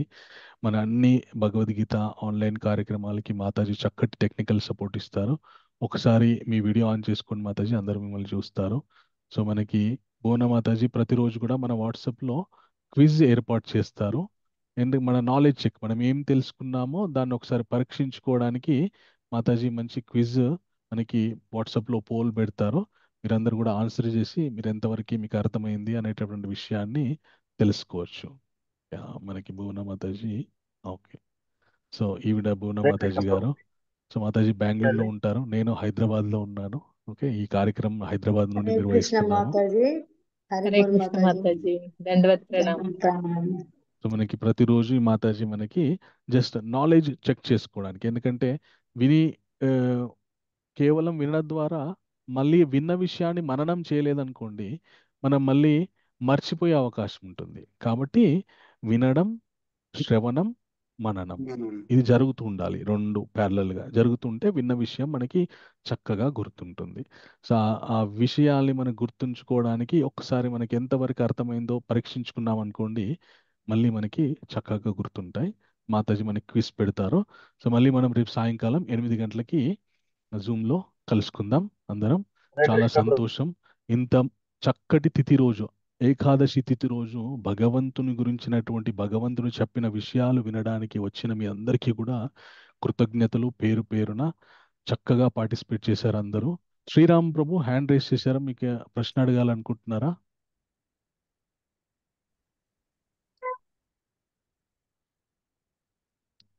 Okay, fine. So ఇంకేం ప్రశ్న ఉంటే ఎస్ చెప్పండి. హరే కృష్ణ ప్రభుజీ. హరే కృష్ణ. ప్రభుజీ, ఇక్కడ నాది ఒక చిన్న సందేహం ప్రభుజీ. చెప్పండి. ఇక్కడ ఇంతమంది ఉన్నారు కదా, ఓన్లీ అర్జునుడికే యుద్ధం చేయాలా వద్దా అనేటువంటి సందేహం ఓన్లీ అర్జునుడికే వస్తుంది. అందులోనూ జీవితం యొక్క అంటే ఇంతమంది అంటే యుద్ధం జరిగితే నా యొక్క మనుగడ ఏమైతుంది, ఏం కథ, యుద్ధం జరిగితే దాని యొక్క పరిణామాలు, మరణ భయాలన్నీ అర్జునుడికి ఒక్కడికే కనిపిస్తున్నాయి. కానీ అవును. అవతల గురువులు పెద్ద పెద్ద వాళ్ళందరూ కూడా ఉన్నారు కదా ప్రభుజీ. ఎస్ వాళ్ళకు ప్రభు. కర్తవ్యము, ధర్మం అంటే ఏమిటి, మానసిక సంఘర్షణ అంటే ఏమిటి అనేటువంటి ఒక విషయం వాళ్ళకు కూడా అర్థమై ఉంటుంది కదా. వాళ్ళు ఎందుకు చెప్పకుండా ఉన్నారు ప్రభుజీ? ఓన్లీ ఒక అర్జునుడికి మాత్రమే ఎందుకు ఇటువంటివి అన్ని వస్తున్నాయి ప్రభుజీ? క్షమించాలి, ఇందాక ఓకే, నాది అన్మ్యూట్ అవ్వలేదు ప్రభుజీ, పర్వాలేదు లేట్ పర్వాలేదు. అయింది. ఓకే, పర్వాలేదు. ఓకే, సో మంచి ప్రశ్న ఇదొక వేశారు ప్రభు. అర్జునుడికి మాత్రమే ఎందుకు అంత జాలి దయ పుట్టుకొచ్చాయి, అంత గొప్ప గొప్ప వాళ్ళు ఉన్నారు కదా, వాళ్ళకి ఎందుకు జాలి దయ పుట్టుకు రాలేదు అనేటువంటిది మీ ప్రశ్న, అవునా ప్రభు? అవును ప్రభుజీ. ఓకే, సో ఏ వ్యక్తి అయితే సాత్వికంగా ఇతరుల పట్ల దయ, మర్యాద, ప్రేమతో ఉంటారో ఆ వ్యక్తికి చాలా సహజంగా కలిగేటటువంటి భావనలు ఇతరుల మీద దయ. సో అర్జునుడు స్వతహాగా చాలా కోమలమైనటువంటి వ్యక్తి. ఆయన ఎంత ధనుర్ధారుడైనప్పటికీ కూడా మానసికంగా చాలా చాలా సాత్వికమైనటువంటి వ్యక్తి అన్నమాట. మంచి బుద్ధి ఉన్నవాడు అనమాట అర్జునుడు. ఎందుకంటే అతను అంత మంచి వ్యక్తులతో సాంగత్యంలో ఉన్నాడు కాబట్టి సహజంగా అతని లోపల దయ అనేటువంటిది పుట్టుకొచ్చింది. అండ్ ఇంకొక విషయం, భీష్ముడు, ద్రోణుడు వీళ్ళు కూడా చాలా గొప్ప జ్ఞానులు. చాలా అసలు వాళ్ళని ఏ విధంగా చూసినా అగౌరవపరచాల్సినటువంటి అగౌరవపరచాలి అనేటటువంటి విషయమే రాకూడదు. ఎందుకంటే వాళ్ళ జీవితాన్ని ధారపోశారు రాజ్యాన్ని సక్రమంగా నడిపించడానికి. ఓకే. సో వాళ్ళకి ఎందుకు ఈ దయా జాలి కలగలేదంటే వాళ్ళు ఎంతో ప్రయత్నం చేశారనమాట దుర్యోధను లోపల మార్పు తీసుకురావడానికి. సో మార్పు తీసుకురావడానికి ఎంత ప్రయత్నించినా కూడా దుర్యోధనుడు మారలేదు. మారకపోయేసరికి ఇంకా చెప్తే వినని వాడికి చెడిపోతుంటూ చూడాల్సిందే అనేటటువంటి నిర్ణయానికి వాళ్ళు వచ్చేసారనమాట. ఇంకా వీడు వినడు, వీడికి వాళ్ళందరికీ తెలుసు, భీష్ముడికి ద్రోణుడికి 100% తెలుసు, 1% కూడా మనం గెలవము, వీడికి సహకరించి వేస్ట్ అనేటటువంటి విషయం తెలుసు వాళ్ళకి. అయినా కూడా ఎందుకు సహకరించారంటే భగవంతుడు అవతరించినటువంటి ఆ అవతార ప్రయోజనాన్ని నెరవేర్చడంలో మనం కూడా సహకరించాలి అనేటటువంటి విషయం గురించి వాళ్ళిద్దరు కూడా సహకరించారనమాట. ఓకే, సో ఒకవేళ గనక భీష్ముడే లేకపోయి ఉంటే దుర్యోధనుడు యుద్ధానికి వచ్చేవాడు కాదు. దుర్యోధనుడు గనక యుద్ధానికి రాకపోయి ఉంటే చాలా అసలు అధర్మాన్ని నిర్మూలించడము అసాధ్యమయ్యేది. ఎందుకంటే ఎవడైతే అధార్మికుడో వాని పక్కనంతా అధార్మికులే చేరుతారు. సో అంత అధార్మికమైనటువంటి సమూహాన్ని ఒకే చోట ఒకే వేది మీదకి తీసుకొచ్చి వాళ్ళందరినీ నిర్మూలించడం చాలా చాలా సులభం. వాళ్ళు ఎక్కడున్నారో అక్కడికి వెళ్ళి పట్టుకొని చంపే బదులు అందరూ అధార్మికులందరినీ ఒకే వేదిక మీదకి తీసుకొచ్చి ఒకేసారి తీసి పడేస్తే ఒక ధర్మం యొక్క పునఃస్థాపన జరుగుతుంది. సో ఈ ప్రయోజనము దుర్యోధనుడు వల్ల జరిగిందనమాట. సో దుర్యోధనుడు ఎందుకు యుద్ధానికి ముందుకెళ్ళాడంటే వీళ్ళ బలం చూసుకొని, మన భీష్ముడు ద్రోణాచార్య యొక్క బలం చూసుకొని ముందుకు అడిగేశాడు అనమాట. సో ఒక విధంగా చెప్పాలంటే అంతర్లీనంగా వాళ్ళకి తెలిసినా కూడా వీడి చావు దగ్గర పడ్డది కాబట్టి వీడు నార్మల్గా చావడు, వీడు చెప్తే వినడు, వీడికి ఒక చక్కటి గుణపాఠం జరగాల్సిందే అనేటటువంటి ఉద్దేశంతో వాళ్ళు ఆ, వాళ్ళ కర్తవ్య నిష్ఠతోటి దుర్యోధనకి సపోర్ట్ చేశారనమాట. అదొక విషయం. ఇంకొక విషయం ఏంటి అంటే ఆ, భీష్ముడు, ద్రోణాచార్యుడు వీళ్ళిద్దరు కూడా దుర్యోధనుడి దగ్గర పనిచేస్తున్నారనమాట. భీష్మ పిచ్చ భీష్మ పితామహ వాళ్ళకి వరుసకి తాత అయినప్పటికీ కూడా దుర్యోధనుడి యొక్క రాజ్యంలో, ఆయన రాజ్య ప్రసాదంలో వీళ్ళు పనిచేస్తున్నారు. కాబట్టి ఒక విధంగా చెప్పాలంటే దుర్యోధనుడు వీళ్ళిద్దరికీ యజమాని. సో యజమాని ఏం చెప్తాడో దాన్ని పాటించడం ధర్మం. యజమానికి సపోర్ట్ చేయడం అనేటువంటి ధర్మం. అది అధర్మమా, ఆ యజమాని అధర్మంగా ఉన్నాడా, ధర్మంగా ఉన్నాడా అనేటువంటిది పక్కకు పెడితే ఫస్ట్ ఆఫ్ ఆల్ వాళ్ళ కర్తవ్యం ఏంటి అంటే, ఒక ఉద్యోగి యొక్క కర్తవ్యం ఏంటి అంటే యజమాని ఆయన దగ్గర నేను జీతం తీసుకుంటున్నాను కాబట్టి ఆయన చెప్పిన పని చేయాలి. అది కర్తవ్య నిష్ఠ. సో అందు గురించి కూడా ఆ విధంగా కూడా వీళ్ళిద్దరూ సపోర్ట్ చేయడం జరిగిందనమాట. ఓకే, శ్రీరామ్ ప్రభు, మీ డౌట్ క్లియర్ అయిందా? హరే కృష్ణ ప్రభుజీ, చాలా సంతోషం ప్రభుజీ, క్లియర్ థ్యాంక్ అయింది. You, welcome. సో మనకి గ్రూప్లో మెసేజ్ పెట్టారు, డౌట్ అనేటటువంటి acronym ని షేర్ చేయండి అని. తప్పకుండా శ్రీనివాసరావు ప్రభు పెట్టారు, తప్పకుండా షేర్ చేస్తాం ప్రభు. ఓకే, హరే సో కృష్ణ చాలు. ప్రభుజీ, దండవత్ ప్రణాం ప్రభుజీ. హరే కృష్ణ, దండత్ ప్రణాం. హైదరాబాద్ నా పేరు కృష్ణమూర్తి. చెప్పండి ప్రభు. ప్రభుజీ, ప్రభుజీ ఇప్పుడు అక్కడ అతను బుక్ చింపేసి కింద వేసి ఒక వైష్ణవాపరాధం చేసి చాలా అది అంటారు కదా, అవును ప్రభు, వైష్ణవుల పట్ల అపరాధం చేయదు కదా. అవును ఒక ప్రభు. మాతాజీకి ఇట్లా చేసి బుక్, మరి అది కాకుండా ఆ మాతాజీని అటు తోసేసి ఒక వైష్ణవుని తోసేసి బుక్ చింపేసి మరి నానా అది చేసింది కదా, తర్వాత అతనికి ఎటువంటి అది ఉంటుండొచ్చు ప్రభుజీ? కొంచెం డౌట్. సో అంత మంచి ఛాన్స్ ఎలా వచ్చింది ప్రభుజీ? అయితే అలా చేసిన తర్వాత ఇంకా ఆయన చేసినటువంటి కర్మకి రియాక్షన్ ఆయన అనుభవించిండు. ఆయన కుటుంబంలో అందరూ కూడా తలో దారి వెళ్ళిపోయారు. ఒకరు చనిపోయారు, ఒకరు లేచిపోయారు, ఒకరు ఏదో ఎక్కడికో డ్రగ్స్కి అడిక్ట్ అయిపోయి వెళ్ళిపోయారు. ఏకాకి అయిపోయాడు ఆయన. సో అప్పుడు మళ్ళీ అదే పుస్తకం ఆయనకి మళ్ళీ కొత్త జీవితాన్ని స్టార్ట్ చేయడానికి ప్రేరణ ఇచ్చింది అనమాట.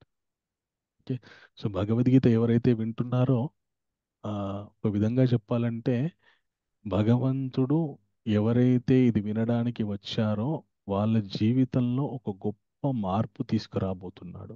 భగవంతుడు మనకి జీవితంలో ఏది కూడా ఊరికే ఇవ్వడు. అది పొందే ముందు మనకి కావలసినటువంటి అర్హతని ఇప్పించి మనకి అది ఇస్తాడనమాట. ఆ అర్హతని మనం అందిపుచ్చుకున్నాం అనుకోండి, మనకి ఏదైతే ఇవ్వాలనుకుంటున్నాడో భగవంతుడు అది మనకి దొరికిపోతుంది.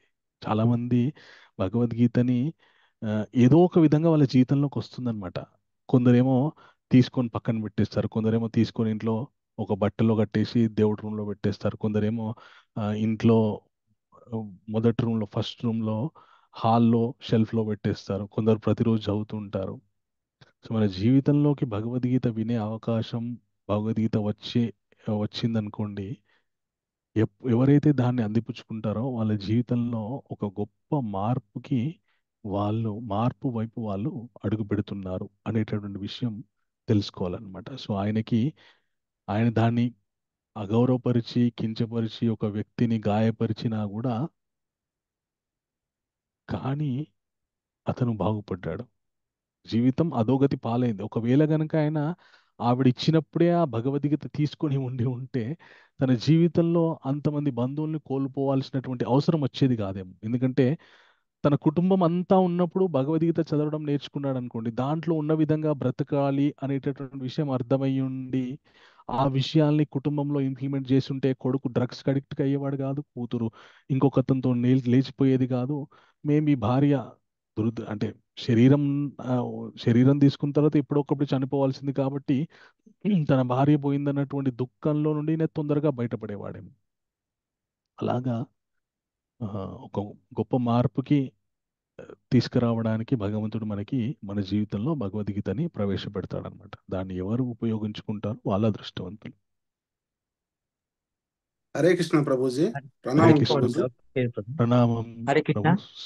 హరే కృష్ణ ప్రభు. ప్రభుజీ, మీది కొంచెం రికార్డ్ కావాలంటే మాకు పంపుతారా ప్రభుజీ? తప్పకుండా. ఇప్పుడు ఈ క్లాస్ మొత్తం రికార్డింగ్ మళ్ళీ మనకి మన వాట్సాప్ గ్రూప్ లో వస్తుంది. రేపు పొద్దున శ్రీనివాస్ అనే ప్రభు షేర్ చేస్తారు. యూట్యూబ్ లో వస్తుందా ప్రభుజీ మీది? యూట్యూబ్ లో వస్తుంది. ఓకే, ధన్యవాదాలు, చాలా థ్యాంక్ యూ అండి. వెల్కమ్.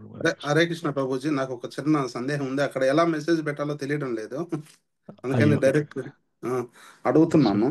అడగండి. ఇప్పుడు మొదటి అధ్యాయము అర్జున విషాద యోగంలో ఈ యొక్క ఏదైతే ఉందో మొత్తం విషాదంలో శ్రీకృష్ణ భగవంతుడు మీదట చెప్తాడు కదా, ఇది ఇప్పుడు చెప్పలేదు, ఇది వేదం యొక్క వేదాంతం అంటాడు కదా, ఉపనిషత్తు యొక్క సారం అన్నప్పుడు, మరి అర్జునుడు ఒక్కడే మొదటి అధ్యాయం మాట్లాడినప్పుడు అధర్మాభిభవాన్ కృష్ణ ప్రదుష్యంతి కులశ్రియ స్త్రీషు దుష్టాన్ వాష్నేయ జాయితే వర్ణ సంకరణ.